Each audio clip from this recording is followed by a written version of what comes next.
ਧੰਨ ਗੁਰੂ ਗ੍ਰੰਥ ਸਾਹਿਬ ਸੱਚੇ ਪਾਤਸ਼ਾਹ ਜੀ ਦੇ ਮੁਬਾਰਕ ਚਰਨਾਂ ਵਿੱਚ ਹਾਜ਼ਰੀਆਂ ਭਰ ਰਹੇ ਸਤ ਸੰਗੀ ਪਿਆਰਿਓ, ਅਦਬ ਸਤਿਕਾਰ ਨਾਲ ਸਭ ਤੋਂ ਪਹਿਲਾਂ ਗੁਰੂ ਫਤਿਹ ਦੀ ਸਾਂਝ ਪਾਈਏ।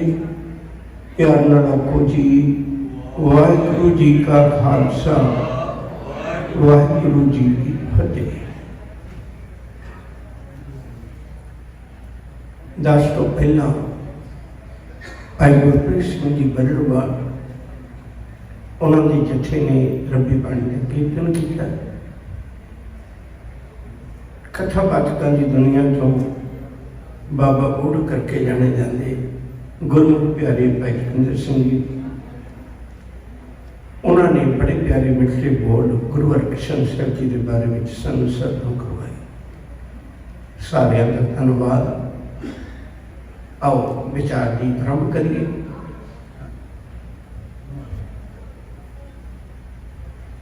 प्रकाश दिवस का अर्थ होता है वो दिन जिस तरह मैं अपने जीवन विचों अज्ञानता का हनेरा दूर करने वास्ते आया। क्यों? क्योंकि जिस चंदा उगवे सूरज चढ़े हजार इतने चानण हुंदे गुरबिन कोल आंदा। मैं अज प्रकाश दिवस मनाउणा है। धन गुरु हरकृष्ण साहिब सच्चे पातशाह जी महाराज, मैं वो अपने जीवन में गुण धारण कर सका जिन्हां दे कारण गुरु हरकृष्ण साहिब सच्चे पातशाह तख्त ते बिराजे सी। मेरे जीवन में भी वो होना सा। कुछ ही अंश सत्कार तो कहने उन्होंने वचन थोड़े नाल साझे कीते ने। किश्ती वही होती है, किनारे बदल जाते हैं, आंखें वही होती है, इशारे बदल जाते हैं, बात वही होती है, बुलारे बदल जाते हैं। इतिहास में एक मुश्किल होती है भी उहिओ पक्ष जिहड़ा इतिहास का आपां सारे विचारना होंदा है। गल शुरू करिए। धन गुरु हरकृष्ण साहिब सच्चे पातशाह जी महाराज की उम्र जिहड़ी बहुत छोटी है, बहुत ही लंबी नहीं है। 1630 में उन्होंने प्रकाश होया। 1661 में गुरु हरकृष्ण साहिब सच्चे पातशाह चोल छड्ड गए। सिर्फ 31 साल की सारी उम्र है गुरु हरकृष्ण साहिब सच्चे पातशाह। उन 31 सालों विचों भी जिहड़ा पहला पुत उन्होंने घर जन्म लिया बाबा राम राय, उन्होंने 1646 में उन्होंने जन्म है डॉक्टर रतन सिंह जग्गी। 1646 में लाइए तो गुरु हरकृष्ण साहिब की उम्र उस वेले 16 साल है। उस तो 10 साल बाद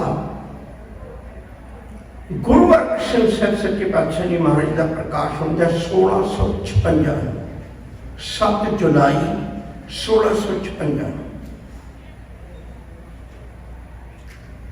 एक कुदरती गल है, ये करते पुरख की रचना है। मेरे प्रभ सच है एक खेल रचाया, कोई ना किसी जिहा को पाया। बेड़ा भावें इको ही हुंदा है, उपदेश भावें इको ही हुंदा है, पिता की गोद इको ही हुंदी है, मां की कुख इको ही हुंदी है, गुरबाणी की विचार इको जी हुंदी है, पर जीवन की घाट ते कोई जी घड़ी नहीं जाती है। किसी की किसी तरह, किसी की किसी तरह। बाबा राम राय का सुभाव जिहड़ा थोड़ा गुरु घर की विचारधारा नाल खत्म है, पर गुरु हरकृष्ण साहिब सच्चे पातशाह का सुभाव जिहड़ा गुरु चरणों नाल जुड़िया हुआ है। कुदरती एक वक्त ऐसा आया जदों औरंगजेब शाहजहां के पुत्रां विच तख्त की प्राप्ति लई जंग छिड़े। ये मैं बेनती लाजमी करांगा भी आप कोशिश करिया करिए, बड़ी एकाग्रता नाल विचार सुनिए। जदों औरंगजेब उहदे ये लड़ाई लड़ रहे सी भी तख्त मैनू मिले, ਉਹਦਾ ਇੱਕ ਸਕਾ ਭਰਾ ਦਾਰਸ਼ਕੋ, ਉਹ ਵੀ ਇਸ ਜੰਗ ਵਿੱਚ ਸ਼ਾਮਲ ਹੈ। ਹੁਣ ਔਰੰਗਜ਼ੇਬ ਨੇ ਜਦੋਂ ਦਾਰਸ਼ਕੋ ਨੂੰ ਖਤਮ ਕਰਨਾ ਚਾਹਿਆ ਤਾਂ ਦਾਰਸ਼ਕੋ ਭੱਜ ਕੇ ਗੁਰੂ ਹਰਿਰਾਏ ਸਾਹਿਬ ਜੀ ਦੇ ਕੋਲ ਆ ਗਿਆ। ਗੁਰੂ ਹਰਿਰਾਏ ਸਾਹਿਬ ਜੀ ਦੇ ਕੋਲ 2200 ਘੋੜਸਵਾਰ ਸਨ, ਬਹੁਤ ਵੱਡਾ ਉਸ ਵੇਲੇ। ਬਾਕੀ ਵੀ ਉਹਨਾਂ ਦੇ ਕੋਲ ਮਦਦ ਸਹਾਇਤਾ ਹਰ ਪੱਖ ਦੀ ਸੀ। ਹੁਣ ਜਦੋਂ ਇਹ ਬਣ ਵਰਤਿਆ ਤਾਂ ਗੁਰੂ ਹਰਿਰਾਏ ਸਾਹਿਬ ਸੱਚੇ ਪਾਤਸ਼ਾਹ ਨੇ ਦਾਰਸ਼ਕੋ ਦੀ ਮਦਦ ਕੀਤੀ। ਔਰੰਗਜ਼ੇਬ ਨੇ ਗੱਲ ਨੋਟ ਕਰ ਲਈ ਵੀ ਜਿਨ੍ਹਾਂ ਨੇ ਮਦਦ ਕੀਤੀ ਹੈ ਮੈਂ ਉਹਨਾਂ ਨੂੰ ਬਾਅਦ ਵਿੱਚ ਸਜਾਂਗਾ। 1658 ਵਿੱਚ ਔਰੰਗਜ਼ੇਬ ਤਖਤ ਤੇ ਬੈਠ ਗਿਆ, ਸ਼ਾਹਜਹਾਨ ਨੂੰ ਕੈਦ ਕਰਕੇ। ਉਹ ਜਦੋਂ ਤਖਤ ਤੇ ਬੈਠਾ ਤੇ ਉਹ ਕੁਦਰਤੀ ਉਹਨਾਂ ਦਿਨਾਂ ਵਿੱਚ ਪ੍ਰੋਫੈਸਰ ਸਾਹਿਬ ਸਿੰਘ ਹੋਰਾਂ ਲਿਖਿਆ ਵੀ ਨਵਾਂ ਉਹ ਤਖਤ ਤੇ ਬੈਠਣ ਕਰਕੇ ਲੋਕਾਂ 'ਚ ਪ੍ਰਭਾਵ ਬਣਾਉਣ ਕਰਕੇ ਉਹਨਾਂ ਦਿਨਾਂ 'ਚ ਰੋਜ਼ੇ ਸਨ ਤੇ ਉਹਨੇ ਰੋਜ਼ੇ ਵੀ ਰੱਖੇ, ਨਮਾਜ਼ਾਂ ਵੀ ਪੜ੍ਹੀਆਂ, ਰਾਤ ਦੇਰ ਤੱਕ ਕੁਰਾਨ ਮਜੀਦ ਪੜ੍ਹਦਾ ਰਹਿੰਦਾ ਸੀ, ਮੇਰਾ ਪ੍ਰਭਾਵ ਬਣ ਜਾਏ। ਤੇ ਕੁਦਰਤੀ ਇਹਨਾਂ ਦਿਨਾਂ 'ਚ ਉਹਦੀ ਸਿਹਤ ਖਰਾਬ ਹੋ ਗਈ ਤੇ ਕੋਈ ਗੱਲ ਨਾ ਬਹੁਤੀ ਕਰ ਸਕਿਆ। 1658 ਤੱਕ ਤੇ ਬੈਠੇ, 1660 ਤੱਕ ਉਹ ਕੁਝ ਦਿਨ ਲਾਹੌਰ ਤੇ ਕੁਝ ਦਿਨ ਕਸ਼ਮੀਰ ਰਹਿ ਕੇ, ਪਰ ਦਿਮਾਗ 'ਚ ਉਹਦੇ ਗੱਲ ਹੈ ਗੁਰੂ ਘਰ ਬਾਰੇ ਵਿੱਚ। 1660 ਵਿੱਚ ਵਾਪਸ ਦਿੱਲੀ ਪਹੁੰਚ ਗਿਆ। ਜਦੋਂ ਦਿੱਲੀ ਪਹੁੰਚਿਆ ਤੇ ਉਹਨੇ ਗੁਰੂ ਹਰਿਰਾਏ ਸਾਹਿਬ ਜੀ ਨੂੰ ਇੱਕ ਚਿੱਠੀ ਲਿਖੀ, ਭਾਈ ਤੁਸੀਂ ਦਾਰਸ਼ਕੋ ਦੀ ਮਦਦ ਕੀਤੀ ਹੈ, ਮਨ ਵਿੱਚ ਭਾਵਨਾ ਇਹ ਹੈ, ਪਰ ਚਿੱਠੀ ਇਹ ਲਿਖੀ ਵੀ ਤੁਹਾਡੇ ਬਾਰੇ ਵਿੱਚ ਕੁਝ ਲੋਕਾਂ ਦੀਆਂ ਸ਼ਿਕਾਇਤਾਂ ਨੇ ਤੇ ਉਹਨਾਂ ਸ਼ਿਕਾਇਤਾਂ ਦੇ ਨਿਪਟਾਰੇ ਵਾਸਤੇ ਤੁਸੀਂ ਦਿੱਲੀ ਦਰਬਾਰ ਆਓ ਤੇ ਤੁਹਾਡੇ ਬਾਰੇ ਜੋ ਸ਼ਿਕਾਇਤਾਂ ਨੇ ਤੁਸੀਂ ਉਹਨਾਂ ਦਾ ਜਵਾਬ ਦਿਓ, ਸਪਸ਼ਟੀਕਰਨ ਦਿਓ। ਗੁਰੂ ਹਰਿਰਾਏ ਸਾਹਿਬ ਜੀ ਵੀ ਸਮਝਦੇ ਸੀ ਵੀ ਇਹ ਜਿਹੜੀ ਕੂੜ ਕਪਟ ਦੀ ਨੀਤੀ ਹੈ ਤੇ ਉਹਦੇ ਨਾਲ ਸਾਡਾ ਵਾਸਤਾ ਕੋਈ ਨਹੀਂ। ਗੁਰੂ ਹਰਿਰਾਏ ਸਾਹਿਬ ਜੀ ਆਪ ਤਾਂ ਨਾ ਗਏ, ਪਰ ਉਹਨਾਂ ਆਪਣਾ ਪੁੱਤਰ ਬਾਬਾ ਰਾਮ ਰਾਏ ਭੇਜ ਦਿੱਤਾ। ਕੁਝ ਗੱਲਾਂ ਮੈਂ ਤੁਹਾਡੇ ਨਾਲ ਸਪੈਸ਼ਲ ਸਾਂਝੀਆਂ ਕਰਾਂਗਾ। ਮੈਂ ਇੱਕ ਵਾਰੀ ਫਿਰ ਦੁਹਰਾ ਦਿਆਂ, 1646 ਵਿੱਚ ਬਾਬਾ ਰਾਮ ਰਾਏ ਦਾ ਜਨਮ ਹੈ ਤੇ 1660 ਵਿੱਚ ਉਹ ਜਾ ਰਹੇ ਨੇ। ਕਰੀਬ 13 ਸਾਲ ਕੁਝ ਮਹੀਨੇ ਉਹਨਾਂ ਦੀ ਉਮਰ ਹੈ। ਜਦੋਂ ਦਿੱਲੀ ਦਰਬਾਰ ਵਿੱਚ ਗਏ ਤਾਂ ਬਾਬਾ ਰਾਮ ਰਾਏ ਨੇ ਜਿਹੜਾ ਆਪਣਾ ਟਿਕਾਣਾ ਰੱਖਿਆ ਉਹ ਮਜਨੂ ਟਿੱਲੇ ਰੱਖਿਆ। ਮਜਨੂ ਟਿੱਲਾ ਗੁਰਦੁਆਰਾ ਸਾਹਿਬ ਤੁਸੀਂ ਜਾਣਦੇ ਹੋਵੋਗੇ, ਉਹ ਗੁਰੂ ਨਾਨਕ ਸਾਹਿਬ ਜੀ ਦੀ ਚਰਨ ਛੂਹਣ ਨਾਲ ਪਵਿੱਤਰ ਹੋਇਆ। ਜਦੋਂ ਉੱਥੇ ਰਹਿਸ਼ ਰੱਖੀ ਤੇ ਦਿਨੇ ਦਰਬਾਰ ਛੱਡਣਾ ਤੇ ਬਾਬਾ ਰਾਮ ਰਾਏ ਨੇ ਜਾਣਾ ਤੇ ਉੱਥੇ ਗੱਲਾਂ ਕਰਨੀਆਂ, ਵਿਚਾਰਾਂ ਕਰਨੀਆਂ। ਹਰ ਪੱਖ ਦੀ ਵਿਚਾਰ ਬਾਬਾ ਰਾਮ ਰਾਏ ਨੇ ਬੜੇ ਪ੍ਰਗਟ ਰੂਪ ਵਿੱਚ ਸਪਸ਼ਟ ਕੀਤੀ। ਦੇਖੋ ਸਾਡਾ ਬਚਪਨ, ਮੈਂ ਨਾਲ ਦੀ ਨਾਲ ਬੇਨਤੀ ਕਰਾਂ, ਸਾਡਾ ਬਚਪਨ ਕਿੱਡਾ ਹੁਸ਼ਿਆਰ ਸੀ। ਮੈਂ ਕਿਸੇ ਦੀ ਤੋਹੀਨ ਨਹੀਂ ਕਰਨਾ ਚਾਹੁੰਦਾ, ਮੇਰੀ ਕੀ ਪਾਇਆ, ਪਰ ਮੈਂ ਅੱਜ ਤੁਹਾਨੂੰ ਇੱਕ ਸਵਾਲ ਕਰਾਂ, ਆਪਣੇ ਦਿਮਾਗ 'ਚ ਜ਼ਰੂਰ ਰੱਖਿਓ, ਮੈਂ ਜਵਾਬ ਹੀ ਦੇ ਦਿੰਦਾ ਨਾਲ ਦੀ ਨਾਲ। ਇੱਕ ਦਿਨ ਐਸਾ ਵਕਤ ਆਇਆ ਜਦੋਂ ਹਰ ਗੱਲੋਂ 13 ਸਾਲਾਂ ਦਾ ਬੱਚਾ ਔਰੰਗਜ਼ੇਬ ਦੇ ਦਰਬਾਰ ਵਿੱਚ ਸਭ ਦੀ ਜ਼ੁਬਾਨ ਬੰਦ ਕਰ ਦੇਵੇ, ਕਿਸੇ ਕੋਲ ਜਵਾਬ ਨਾ ਹੋਵੇ, ਜਿਹੜਾ ਸਵਾਲ ਕਰਨ ਦੀ ਤਸੱਲੀ ਬਖਸ਼ ਜਵਾਬ ਦੇਵੇ। ਇਹਦੇ ਤੋਂ ਗੁਰੂ ਘਰ ਦੀ ਵਡਿਆਈ ਝਲਕ ਕੇ ਸਾਹਮਣੇ ਆਉਂਦੀ ਸੀ। ਭਈ ਇਹਨਾਂ ਦਾ ਬਚਪਨ ਵੀ ਏਡਾ ਤਿੱਖਾ ਹੈ, ਇਹਨਾਂ ਦਾ ਬਚਪਨ ਵੀ ਏਡਾ ਸਿਆਣਾ ਹੈ। ਆਖਰ ਉਹਨਾਂ ਇੱਕ ਗੁੰਝਲ ਵਾਲਾ ਸਵਾਲ ਪਾ ਦਿੱਤਾ। ਗੁੰਝਲ ਵਾਲਾ ਸਵਾਲ ਇਹ ਸੀ, ਉਹ ਕਹਿੰਦੇ ਜੀ ਗੁਰੂ ਗ੍ਰੰਥ ਸਾਹਿਬ ਦੀ ਪਵਿੱਤਰ ਬਾਣੀ ਵਿੱਚ ਇਸਲਾਮ ਦੀ ਤੋਹੀਨ ਕੀਤੀ। ਉਹਨਾਂ ਆਖਿਆ ਉਹ ਕਿਵੇਂ? ਕਹਿੰਦੇ ਉਹ ਤੋਹੀਨ ਇਵੇਂ ਕੀਤੀ ਹੈ ਵੀ ਆਹ ਜਿਹੜਾ ਸ਼ਲੋਕ ਲਿਖਿਆ ਹੋਇਆ, ਮਿੱਟੀ ਮੁਸਲਮਾਨ ਕੀ ਪੇੜੇ ਪੇ ਤੁਮਿਆਰ ਕਰ ਭਾਂਡੇ, ਇੱਟਾਂ ਕੀਆਂ ਜਲਦੀ ਕਰੇ ਪੁਕਾਰ, ਜਲ ਜਲ ਰੋਵੇ ਪਪੜੀ, ਝਰ ਝਰ ਪਵੇ ਅੰਗਿਆ। ਇਹ 'ਚ ਬੜੀ ਵੱਡੀ ਤੋਹੀਨ ਹੈ।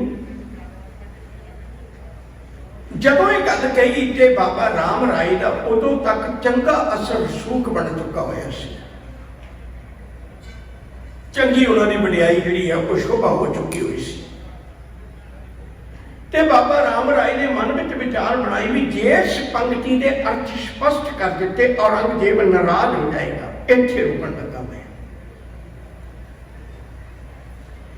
प्यार वाले बड़े ध्यान नाल सुनियो, जदों भी असीं गुरु के राह ते तुरदे हैं ना, तो संगत संसार उन्हां दी वडियाई करता है। यह फैसला गुरबाणी का है, सच्चा मार्ग चलते हैं, उस्तत करे जहां। जदों वडियाई होवे उदों सिख जिहड़ा ना गुरु की बख्शिश का पता घुट के पकड़ लवे, नाल ये गल कवे हर मंतर वसिया सोई, जय जयकार करे सब कोई, गुर पूरे की वडियाई। जीवन च एक मोड़ आता है और बड़ा नाजुक मोड़ है, बड़े रोक तिलकदे ने उत्थों। जीवन च एक मोड़ आता है, जदों बंदा तुरदा है कि लोग वडियाई करते हैं, संसार वडियाई करता है, इत्थे पहुँच के उन्हें शिखर से पहुँच के एक फैसला करना होता है भी ये वडियाई गुरु की है या तेरी लियाकत की है। जे बंदा इस पासे तुर गया, मेरी लियाकत ही तिलक गया, रस फिर भी आएगा, रस फिर भी आएगा, पर होमे का रस होएगा। जे वो तिलक के गुरु वाले पासे डिग गया, रस फिर भी आएगा, रस गुरु का होएगा। एक बड़ा नाजुक मोड़ है जिसे तो अक्सर लोग तिल के जाते हैं, खास करके धर्मी लोग तिल के जाते हैं। बाबा राम राय ने सोचा भाई मेरी एडी वड्डी वडियाई हो गई, तो जे आ एक गल छुपा भी लेने तो कोई वड्डी गल नहीं। उन्हें गल छुपा ली, कह लगे नहीं असल च लखारी की गलती है, बाणी की पंक्ति में नहीं। उन्हें आख्या वो किवें, कह लगे पंक्ति तो इवें सी मिट्टी बेईमान की। असीं कई बारी पंक्ति कह दिंदे आ, सिर्फ दो शब्द बदले सन, मुसल की थां ते बेई कीता सी, बाकी पंक्ति होनी। मिट्टी बेईमान की पेड़े पई घुमियार, कह लगे पंक्ति का सी। वो लखारी कोलों गलती नाल मुसल लिखिया गया ते उवें ही प्रचलित हो गई भी तुहानूं इस गल दा भुलेखा है। एक बार मैं फिर उठन लगा, गल साझी करके इत्थों तुरां। मैनूं आस है क्योंकि मैं इत्थे गुरुद्वारा साहिब देखिया रविंद्र सभा, इत्थे आसा की बात का कीर्तन होंदा है ते बहुत गुरुद्वारा साहिब सुनदा। मैनूं माफ करियो, आशा की बार की चर्चा औरंगजेब के दरबार च हो रही है, ते औरंगजेब नूं पता भी आशा की बार च की लिखिया है, तो ताई सवाल कर रहे हैं भला जापा जिन्ने बैठे रज साडे तो उहदे तां कदे आशा की बार लगती भी नहीं होनी। औरंगजेब के दरबार च थोड़ा आशा की बार कीर्तन होंदा होएगा। साडे तां दरबार च गुरु दरबार च रोज़ आशा की बार का कीर्तन होंदा है। तुहाडे चों है कोई जिहड़ा दस सकदा कितनी पौड़ी दे नाल श्लोक नहीं? मैं तौहीन नहीं किसी की करता, मैनूं माफ करे, मैं सिर्फ तवज्जो की गल करदा। सानूं किसी नूं पता है भी कितनी पौड़ी नाल श्लोक नहीं? तुसीं तां सानूं पढ़ाया है। बेनती करा प्यार वालिओ, असीं कदे ध्यान अज हर एक साल गुरु हरकृष्ण साहिब जी के गुरपुरब ते इस पंक्ति की व्याख्या होंदी है। हर साल आपां गल करदे। एक 6वीं पौड़ी के नाल लगे हुए दो श्लोक ने। पहला श्लोक है, मुसलमाना सिफत शरीयत पढ़ पढ़ करे विचार, बंदे सेजे पवे विच बंदी देखण को दीदार। दूजा श्लोक है, मिट्टी मुसलमान की पेड़े पे घुमियार। 6वीं पौड़ी के नाल ने आशा की वार दियां टोटली 24 पौड़ियां ने। हुण ना भुलियो जे मेरी बेनती है। मेरा मकसद ये नहीं भी तुसीं कोई यानी हो, मैं सिर्फ तुहाडे दिलों का बूहा खड़का के गल करनी चाहुंदा भी असीं अपने बच्चों को तां ही कुछ दसांगे जे सानूं पता होएगा समा के जा रहा है कि मैं अपनी गल पूरी करनी। जदों ये गल कही, हुण चेहरे दो तरह के ने। एक चेहरा जिहड़ा लोकां नूं दिखाउण जोगा हुंदा, एक चेहरा जिहड़ा गुरु नूं दिखाउण जोगा हुंदा।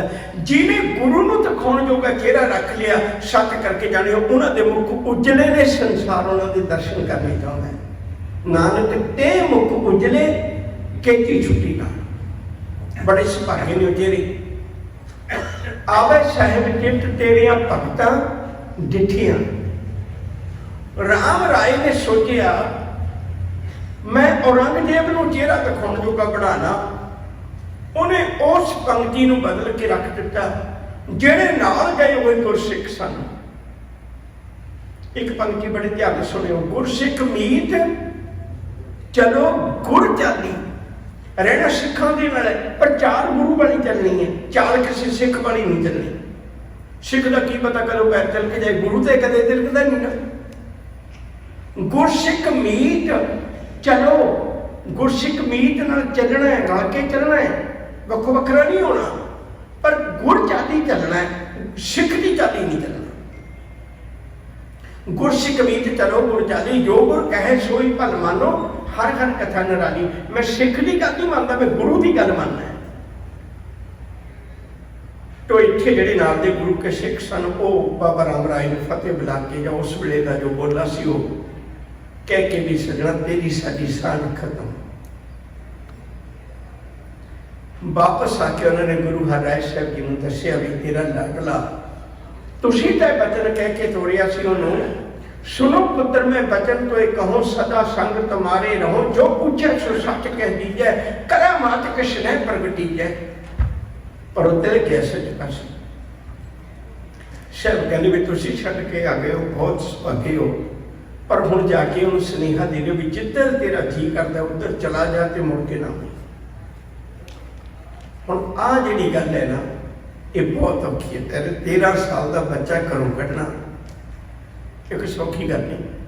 और मैं इतनी भी अर्ज करा, गुरु घर में 22 साहिबजादे ने, गुरु घर च 22 साहिबजादे ने। संखेप जी इशारा दे दिया, गुरु नानक साहब के 2, बाबा श्री चंद ते लक्ष्मी दास, गुरु अंगद साहब जी के 2, बाकी मैं लड़कियां नहीं गिन रहा, बाबा दासू जी ते बाबा दातू जी, गुरु अमरदास जी के 2, बाबा मोहन जी ते मोहरी जी, गुरु रामदास साहब सच्चे पातशाह जी 3, बाबा पिरती चंद जी, बाबा महादेव जी ते धन गुरु अर्जन पातशाह जी महाराज। गुरु अर्जन पातशाह के कोई साहिबजादा है धन गुरु हरगोबिंद साहब महाराज जी। गुरु हरगोबिंद साहब जी के 5 साहिबजादे ने, बाबा गुरदित्ता जी, उस तो बाद बाबा अटल राय जी, बाबा अणी राय जी ते नाल धन गुरु तेग बहादुर साहब सच्चे पातशाह जी महाराज। उन्होंने तो बाद में गुरु हरगोबिंद साहब सच्चे पातशाह के बाद में गुरु हरराय साहब जी के 2 साहिबजादे ने, उन्होंने भी बाबा राम राय के धन गुरु हरकृष्ण साहब सच्चे पातशाह जी महाराज ते गुरु हरकृष्ण साहब सच्चे पातशाह जी निकड़ी उम्र सी। गुरु तेग बहादुर साहब जी का एक साहिबजादा है कि धन गुरु गोबिंद सिंह साहब सच्चे पातशाह जी महाराज। गुरु गोबिंद सिंह जी के अगे 4 साहिबजादे ने, बाबा अजीत सिंह, बाबा जुझार सिंह, बाबा जोरावर सिंह, बाबा फतेह सिंह। पर साहिबजादियां विचों बाबा दातू जी ने गुरु अमरदास जी ने लत भी मारी, पर कदे घरों नहीं किसी ने कढ़िया, उन्होंने घरों नहीं किसी ने भी कढ़िया। वापस आया तो उन्होंने प्यार मिलिया। जड़ी लम्मी आप गल नेड़े कर दीए, इको एक 22 साहिबजादियां विचों इको एक साहिबजादा है बाबा राम राय जी नूं घरों कढ़े है।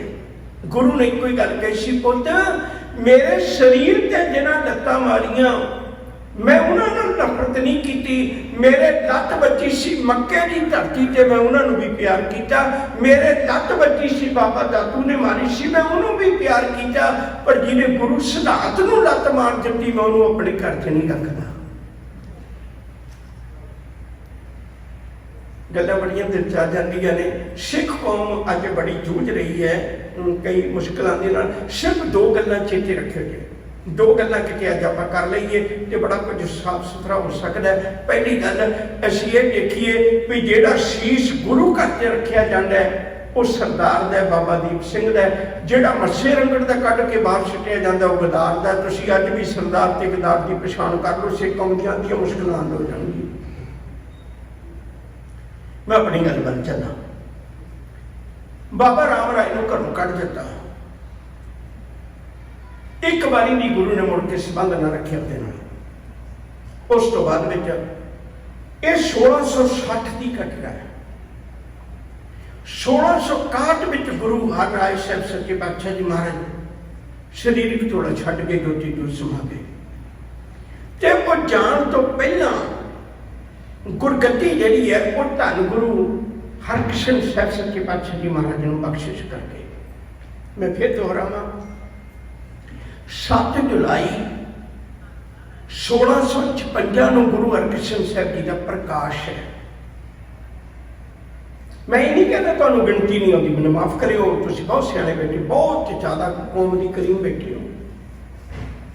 और मैं इशारा देना चाहना, देखो जुलाई का महीना 7 है, जुलाई पूरी, जुलाई अगस्त सितंबर अक्तूबर नवंबर दिसंबर 6 महीने, अगले 3 महीने ये 1656 जुलाई के ये 6 महीने ते 1661 में गुरु साहब जी ज्योति जो समाए, उदों सारी उम्र हजूर सच्चे पातशाह की सिर्फ ते सिर्फ 5.25 साल की है।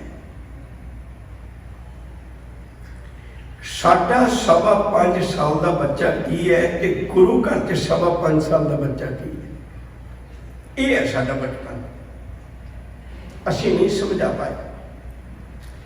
गुरु हरकृष्ण साहब सच्चे पातशाह जी तख्त ते बिराजे, सिख का किड्डा सिदक होगा, किसी एक सिख के मन में भी विचार नहीं आया। हालांकि गुरु रामदास जी को मत्था टेकन लगिया दुविधा बनती है, उदों गुरु रामदास जी ने जब मत्था टेकिया उदों दुविधा बनती है, मोरी पुत सन्मुख हुआ रामदास पैदी पाई दियो, उदों मोरी पुत सन्मुख होया, मोर नहीं सन्मुख होया।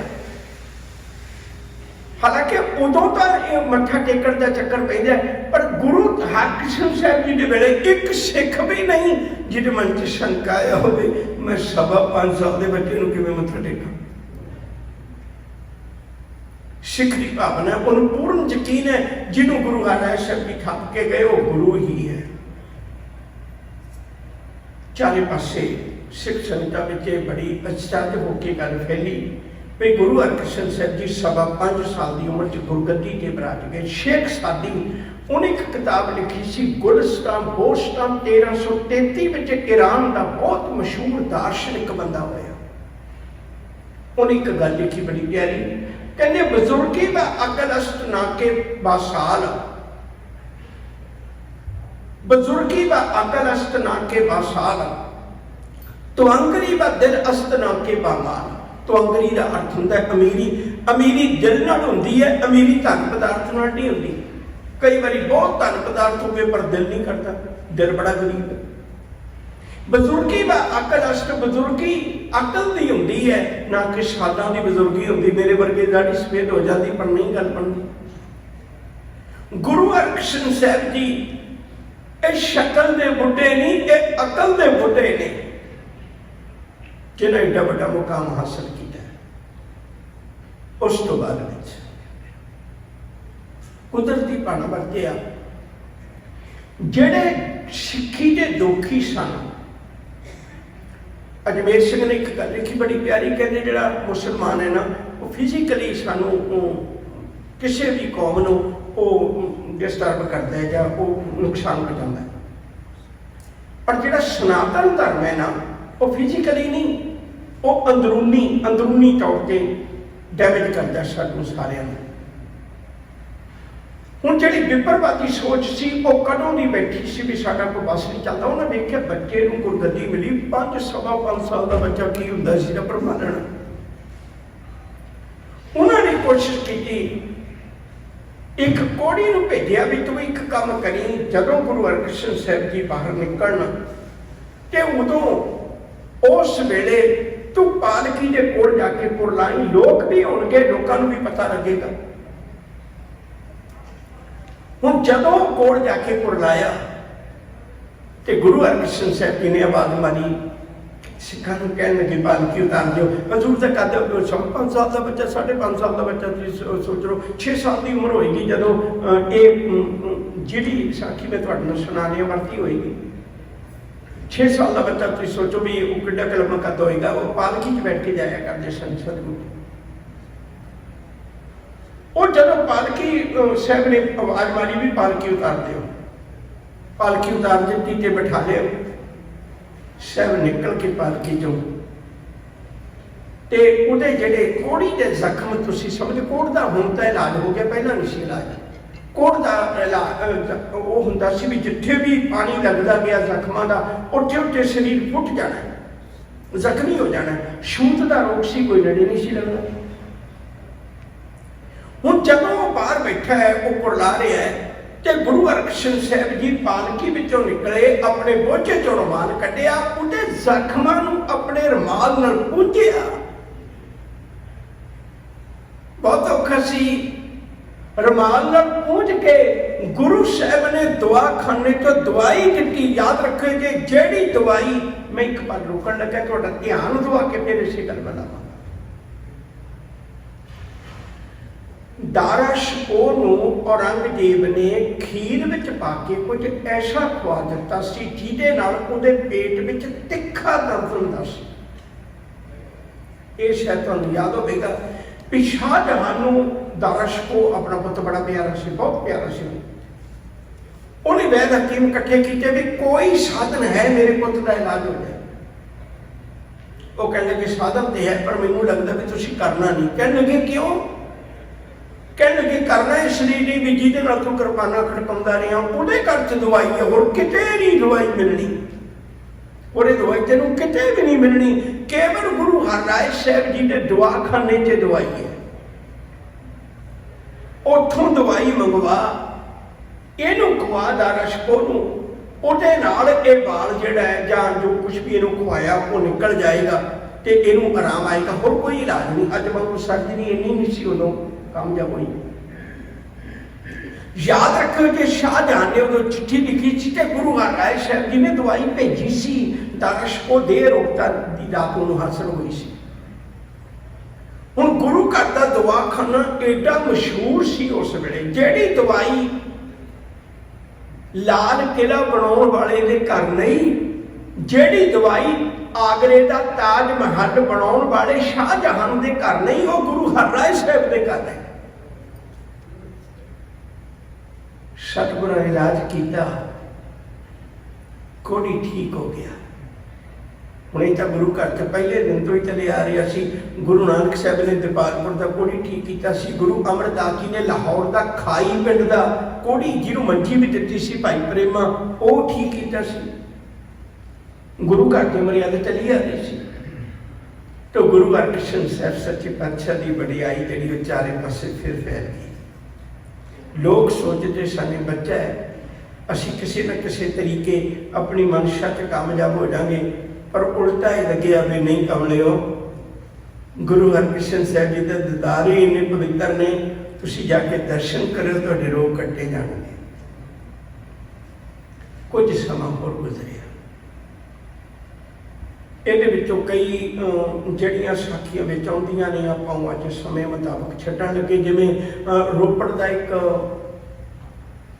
राजा राम वो दर्शन करन गया सी, बड़ा अमीर बंदा सी। और मन च भी सी भी मैं तो बहुत अमीर है तो मैनू नहीं रोकन लगे। जदों का पता लगे भी वो आ रहा है, गुरु हरकृष्ण साहब जी ने आवाज़ मारी, कहने लगे उन्होंने कहो भी तुम गुरु घर नहीं आ सकता। उन्हें आख्या भी कमाल है, सारे भी गुरु घर खुला है, मेरे कल्ले की क्यों बंद है। साहब कहने लगे भी पहला तो अपना कर्म जिहड़ा करदा है ना उन्होंने सुधार, उन्होंने प्रवान कर। हुण ध्यान नाल सुणिओ, ਉਹ ਕੁਕਰਮ करता सी, घर में पैदा होने वाली बच्ची नूं मार दिंदा सी। कहण लगे तू लड़की नूं मार दिंदा, कुड़ी नूं मारन वाला, बेटी नूं मारन वाला गुरु घर च प्रवान नहीं हो सकता।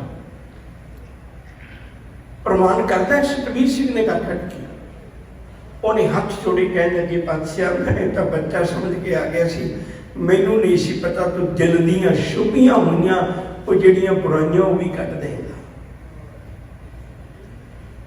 इहो जिहियां कथावां होर बड़ियां वरतियां, पर जिहड़ी गल आपां करनी चाहुंदे हां,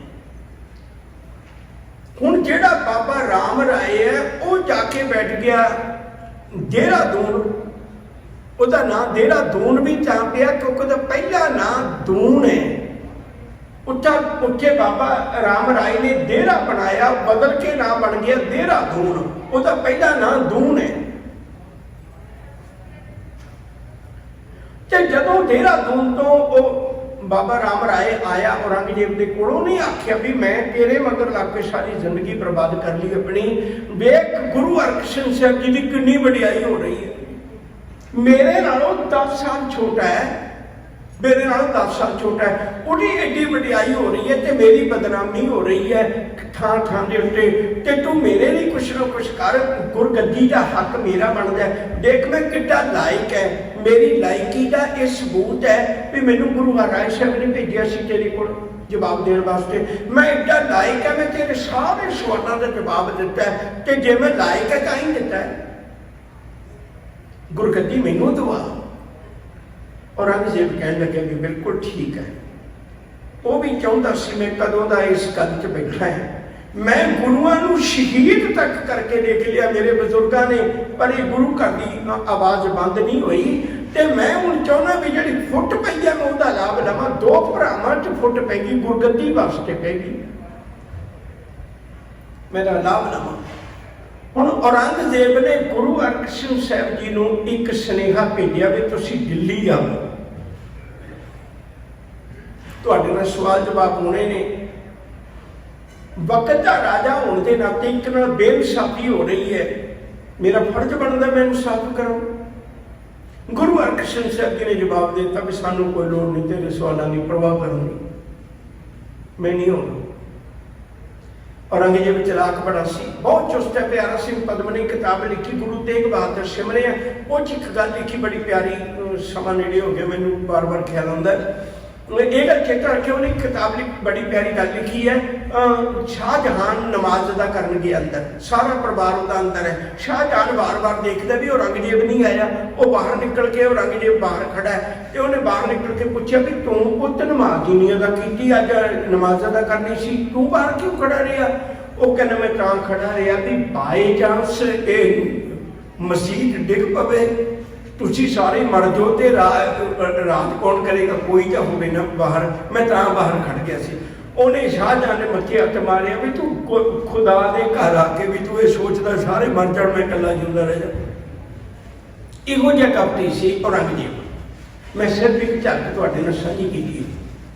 हुण तुसीं सोचो भी जदों गुरु गुरु हरकृष्ण साहब जी के बारे में उन्हें दूजी चलाकी ये की, राजा जय सिंह, राजा मिर्जा जय सिंह, सिंह शब्द बहुत पुराना है, शायद तुहानूं याद होएगा अकबर बादशाह के नाल एक राजपूत राजे की लड़ाई हुई सी, उसका नाम सी महाराणा प्रताप सिंह। गुरु अकबर बादशाह के वेले, गुरु अमरदास जी के वेले, राजपूतां च सिंह नाम बहुत पुराने ने। ते राजा मिर्जा जय सिंह नूं वो गुरु घर का श्रद्धालु सी, उन्होंने सुनेहा भेजा भी तुसीं बता दो गुरु हरकृष्ण साहब जी नूं संगत ने कह के आ जाना, मेरे कह के नहीं आना। राजा मिर्जा जय सिंह ने 50 बंदे नाल भेज के एक सुनेहा भेजा भी सतगुरु दिल्ली की संगत तुहानूं याद करदी है। साहब कहते हुण हजूर नूं तो पता ही सी सारी गल दा। हजूर कहने भी ठीक है सजना, पर एक गल चेता रखे भी तेरे सदे ते चले असीं मेहमान तेरे होना, औरंगजेब दे नहीं होना। उन्हें आख्या कोई गल नहीं, तुसीं मेरे घर रहायश रखियो, औरंगजेब के घर ना ही रखियो। साहब जी हुण चले ने कीरतपुर साहब की धरती तो, उठों जदों चले तो सिख संगतां ने पहला देख लिया सी कि राम राय नाल की कीता है, गुरु अर्जन पातशाह जी नाल की कीता है, गुरु हरगोबिंद साहब जी नूं ग्वालियर के किले च की कीता है, ये सारियां गल्लां सामने सब। सिख संगतां बेनती करदियां ने भी सतगुरु असीं नाल चल रहे हैं। हजूर ने कुछ संगतां नूं रोपड़ तो मोड़ दिता, जिहड़े बहुत ही ज़्यादा सी उन्हां नूं कुछ दूरी तक आके पंजोखरा साहिब तक अंबाले तक वापस कर दिता।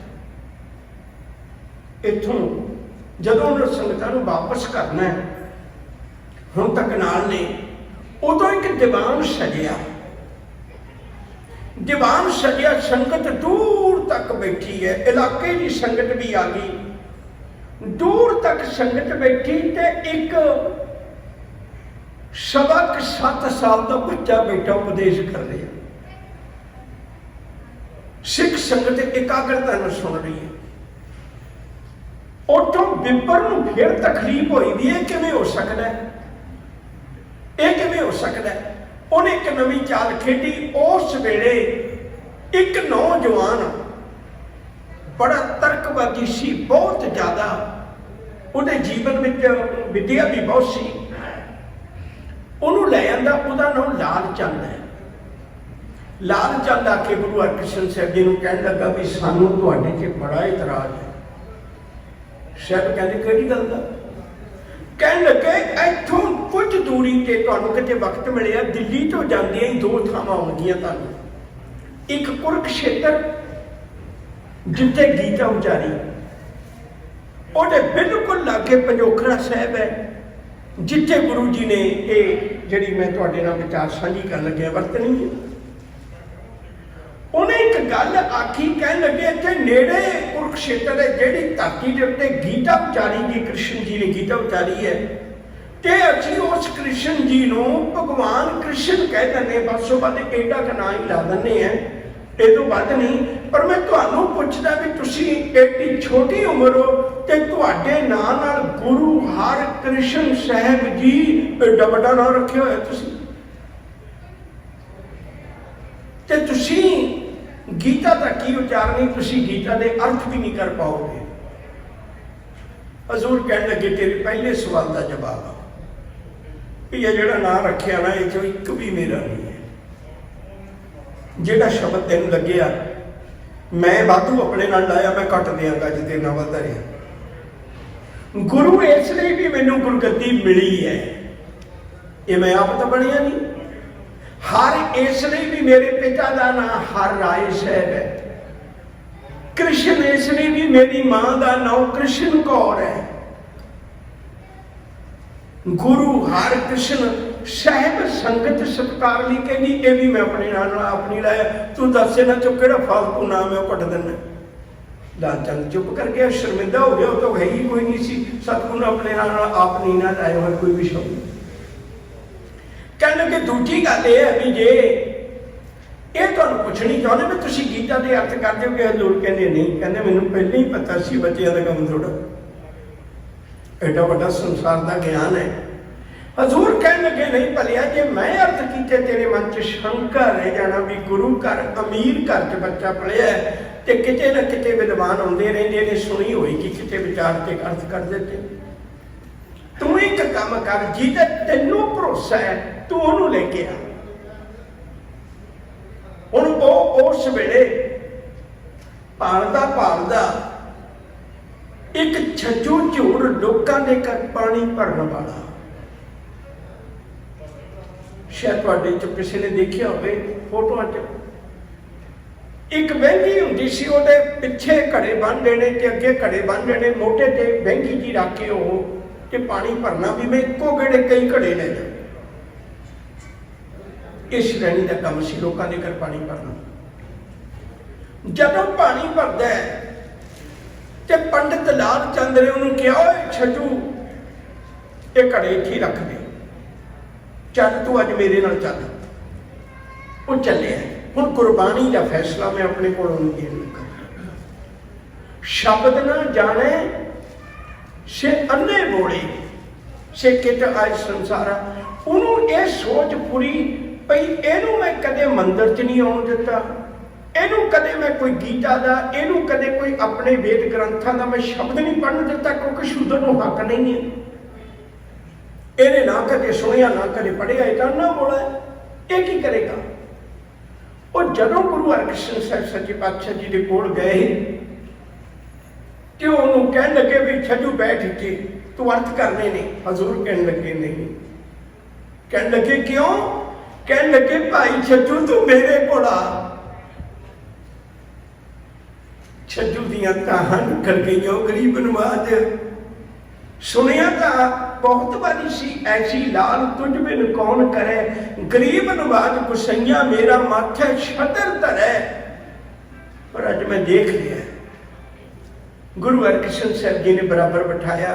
ਪੰਡਿਤ ਲਾਲ ਚੰਦ ਇਤਰਾਜ਼ ਕਰਨ ਲੱਗਾ ਵੀ ਇਹਨੂੰ ਬਰਾਬਰ ਕਿਉਂ ਬਿਠਾਉਣ ਲੱਗਾ, ਮੈਂ ਬ੍ਰਾਹਮਣਾਂ ਵਿੱਚੋਂ ਜੰਮਿਆ, ਤੁਸੀਂ ਮੈਨੂੰ ਨਹੀਂ ਬਰਾਬਰ ਬਿਠਾਇਆ। ਹਜ਼ੂਰ ਕਹਿੰਦੇ ਬਿਲਕੁਲ ਨਹੀਂ, ਜਦੋਂ ਤੂੰ ਕਥਾ ਕਰ ਰਿਹਾ ਲੋਕ ਕਿੱਥੇ ਬੈਠ ਕੇ ਸੁਣਦੇ ਨੇ। ਕਹਿਣ ਲੱਗੇ ਥੱਲੇ, ਤੂੰ ਕਥਾ ਕਿੱਥੇ ਬੈਠ ਕੇ ਕਰਨਾ, ਕਹਿੰਦਾ ਉੱਪਰ। ਕਹਿੰਦੇ ਕਥਾ ਕਰੇਗਾ ਉੱਪਰ ਬੈਠੇਗਾ, ਤੂੰ ਥੱਲੇ ਬੈਠ ਸੁਣ। ਇਹ ਤੇ ਗੱਲ ਬਰਦਾਸ਼ਤ ਕਰਨੀ ਔਖੀ ਸੀ ਵੀ ਜਿਹਨੂੰ ਅੱਜ ਤੱਕ ਮੈਂ ਮੰਦਿਰ 'ਚ ਨਹੀਂ ਵੜਨ ਦਿੱਤਾ, ਉੱਚੀ ਥਾਂ ਤੇ ਬੈਠਾ, ਮੈਂ ਨੀਵੀਂ ਥਾਂ ਤੇ ਬੈਠਾ।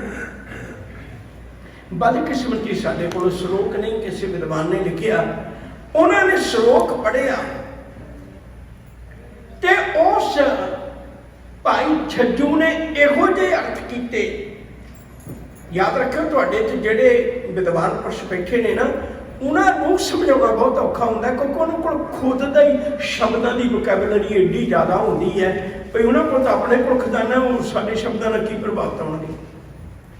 लाल चंद खुल बिरवान है भाई छज्जू ने अर्थ किहो जे कीते। लाल चंद उठ के गुरु हरकृष्ण साहब जी के चरणों च खलो गया। उन्हें बचन आखे कह लगे बादशाह सुन दिज ने गर सूत उतारा। जिज ब्राह्मण सूत का मतलब है जनेऊ। यह गल सुन के पंडित ने अपना जनेऊ ला के गुरु चरणों में रख दिता।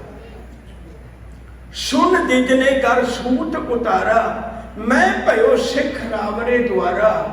मैं सतगुरु मेरे चरणों का सिख बन गया।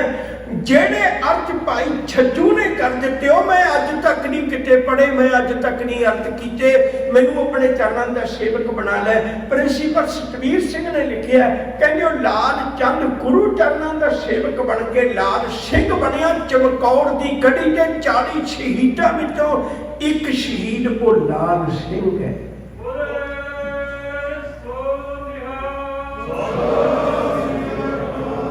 ये भाई छज्जू का बनाया हुआ गुरु का सिख है। उस तो अगे चले गए। सतगुरु जी दिल्ली पहुंचे। राजा जय सिंह अगे सत्कार नाल लैन आया ते अपने बंगले विच उन्होंने रिहाइश की। जदों रिहाइश की तो उस वेले और राजा जय सिंह को भी भरम पाता लोगों ने। कह लगे तू तो सियाना बयाना है, चलो सिख तो शरदा बसोई करी जाते हैं, तू तो सियाना बयाना है, तेनों एडा बड़ा अहदा मिलया हुआ औरंगजेब के दरबार च, ते तू तो सियाणप बढ़ते इन्ने छोटी उम्र के गुरु, ये गुरु है? तू कोई परख करके देख, तेनों पता लग जाएगा। ये तो शरदा बस होई ने जिहड़े मत्था टेकी जाते हैं। राजा जय सिंह के मन में भी याद रखियो जे प्यार का महल बनता भी बहुत जल्दी है तो शंका पै जाए ढाइंदा भी बहुत जल्दी। उन्हें शंका पैदा होगी। वो कह लगे भी गुरु हरकृष्ण साहब जी बई साडे दरबारां की मर्यादा है भी इस्त्रियां दरबार च नहीं आउंदियां। शायद कहते साडे तां आ जांदियां ने भाई, पर कह लगे तुसीं दसो। कह लगे भी मेरी घरवाली के नाल कुछ गोलियां ए नाल के महल च ने ते तुसीं उन्हां विचों राणी नूं मिलियो जाके। उन्हें चलाकी की भी राणी दे कपड़े गोलियां वाले पवा दिते, गोली के कपड़े राणियां वाले पवा दिते। ते जदों गुरु हरकृष्ण साहब सच्चे पातशाह जी महाराज गए, भाई गुरदास जी एक पंक्ति है बड़ी प्यारी। वो कहते धन धरती विच दबी है मस्तक परवाना। धन तो बैंक च पिया होंदा है, हर वक्त बोझे तुसीं थोड़ा पा के रख दिओ, पर वो तुहाडा तुलना नहीं दस दिंदा भी बंदा बहुत अमीर होएगा। हुण तो चेहरा मोहरा तो राणियों वर्गे सी ना, कपड़े ही बदले सी ना। गुरु हरकृष्ण साहब सच्चे पातशाह जी पहला उस गोली को चले गए जिहड़ी राणियां वाले कपड़े पा के बैठी हुई सी। सब नूं लग्या भी शायद भुलेखा पै जाना। गुरु साहब उहदे सिर ते हत्थ रख के कहण लगे गोली तू कितना शुक्र करनी है रब दा। गोडी दिल दिल शुक्र करती सी। कह लगी सतगुरु मेरे परिवार नूं किन्ने साल बीत गए इस घर दे विच सेवा करदे आ। मैं राणियां दे उतार तां पहनदी रही है, पर अज राणी बना के बिठाउण वाले गुरु हरकृष्ण साहब जी तेरा धन्नवाद, मैनूं अज लोक राणी समझ रहे ने। तू किन्ना गरीबां नूं प्यार करना है। सब कह लगे गोलिए तू कितना शुक्र कर रही है रब दा, इवें ही शुक्र करती रवी तो दिल की रानी बन जाएगी। अगे चले गए जाके रानी नूं कहण लगे जिहड़ी राजा जय सिंह की घरवाली सी, उन्होंने कहण लगे भलीए तेरे नालों गोली चंगी जिहड़ी शुक्र तक करती है, तू रानी होके गोली बनना चाहनी है, दस मैं तेनों की आशीर्वाद दें? आशीर्वाद दे दिया भी तू रानी तो गोली बन जाएगी। कब उठे मत्था टेके अपनी गलती की भुल की खिमा मंगी। उन्होंने दिनों में अचानक औरंगजेब ने बड़ी कोशिश की गुरु साहब को मिलने की। हजूर सच्चे पातशाह ने आख्या भी नहीं सजना सी राजा जय सिंह को आए हैं, उहदे कोल मेहमान बन के आए, असीं ते उहदे कोल ही रहना। नवे स्रोत वैसे खोज कर रहे हैं, कोई एक वखरा पक्ष ते नाल उन्हां दिनां विच अचानक चेचक की बीमारी बहुत फैल गई ते उहदा असर गुरु हरकृष्ण साहब जी ते भी होया।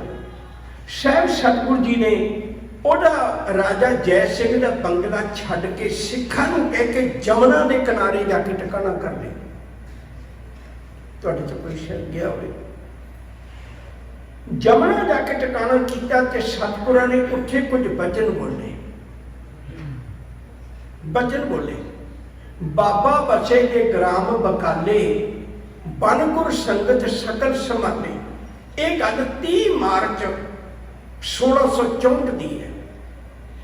गुरु हरकृष्ण साहब जी इन्नी गल कह के ज्योति जो समा गए ते उन्हां दा संस्कार जिहड़ा है वो जमुना के किनारे ही उठे किया गया जिथे अज गुरुद्वारा साहब बाला साहब के नाम से याद किया जाता है।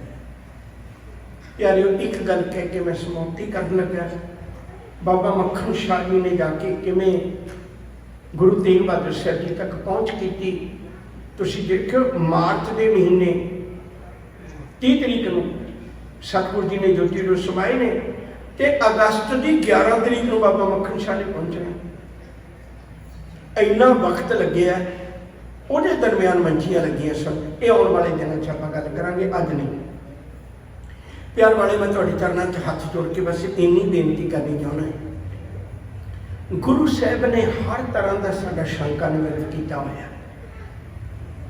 बचपन में भी गुरु बन के दिखाया, जवानी में भी गुरु बन के दिखाया। गुरु हरराय साहब की उम्र 14 साल से जो गुरगद्दी मिली। गुरु हरगोबिंद साहब की उम्र 11 साल से जो गुरगद्दी मिली। गुरु अर्जन पातशाह की उम्र 18 साल से जो गुरगद्दी मिली।